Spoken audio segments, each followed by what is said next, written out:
மஷ்ரூமையும் நிலக்கல்லையும் வச்சு ஒரு பிரியாணி எப்படி செய்யறதுன்னு வீடியோக்குள்ளே போய் பார்க்கலாம் வாங்க. ஒரு பிரியாணி செய்யலாம். அதுக்கு எண்ணெய் ஊற்றிக்கோம். முதல்ல வச்சு பட்டை கிராம்பு போட்டுக்குவோம். வெங்காயம் 3 பச்சை மிளகாய் அரிஞ்சிட்ருக்கேன், சேர்த்துக்குவோம். வெங்காயம் பொன்னிறாங்க வதங்கிடுச்சு. இஞ்சி பூண்டு பேஸ்ட்டு சேர்த்துக்குவோம். தக்காளி 3 தக்காளி அரிஞ்சிருக்கேன், பெரிய தக்காளியாக, அதை சேர்த்துக்குவோம்.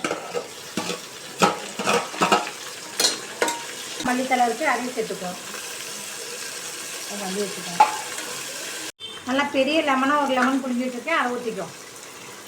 நிலக்கடலை, பட்டைப்பயிறு, மஷ்ரூம் வச்சு இன்னைக்கு பிரியாணி சூப்பராக இருக்கும் பாருங்க. உப்பு சேர்த்துக்குவோம். கரம் மசாலா 2 ஸ்பூனு, கலந்தத்தூள் 2 ஸ்பூன் போட்டுக்குவோம்.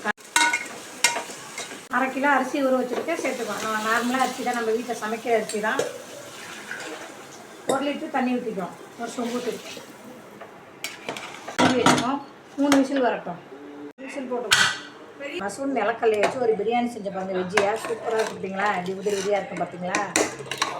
மல்லித்தலை போட்டு இறக்கி வந்து போட்டுக்குவோம். புதினா